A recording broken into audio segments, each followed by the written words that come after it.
Hey everyone, Life with Pets here. So today I am going to do a more in-depth video on how we set up our 20-gallon tank. We got a lot of questions on this tank, and if you want to see the complete video, I will leave a link in the little iCard in the top right corner.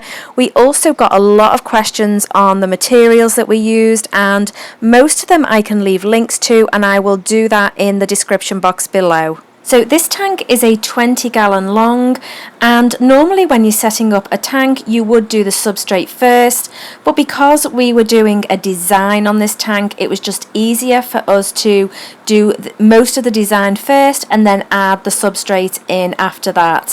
For substrate you can use something like fluval stratum, which is great for live plants. You can use sand and you can use gravel. We actually use all three in this tank, and we will show you how we did that. With the fluval stratum, if you're going to use that, when you wash it you do need to be careful that you just use a slow stream of water, otherwise the stratum will break down. Once the substrate has been washed thoroughly, you can then add it to your tank. As I said before, normally you would add substrate first and then decoration. We just did it this way because it was easier for us. Once we'd done the stratum, we then did a thin layer of gravel, and then we also added in the sand. The reason we used fluval stratum this time is because we plan on heavily planting the tank. We then filled the tank partway with water and added in the filters. Now these filters did originally come out of this tank, so they are completely cycled, so we don't have to wait for the cycling process to happen.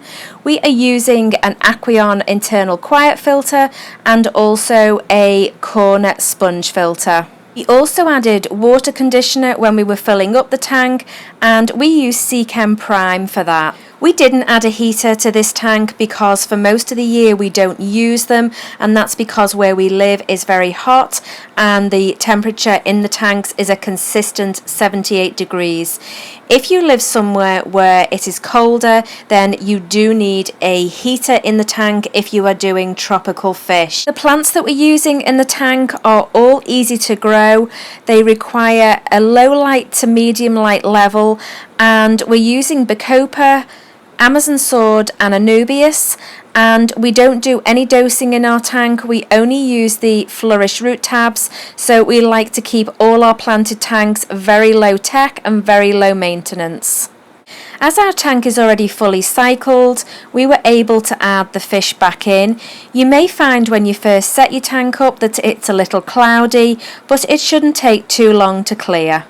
This tank's been set up for several weeks now and it is doing really well. The plants are really growing fast and the fish seem very happy in the tank. Our regular maintenance is about a 25 to 30% water change once a week, and I then just trim the plants about every other week, and like I said with the root tabs, we're going to put those in about every 2 to 3 months. I'll leave a list in the description box below of all the items that we used and where we got them from. If this video was helpful, please give it a big thumbs up and we'll see you next time.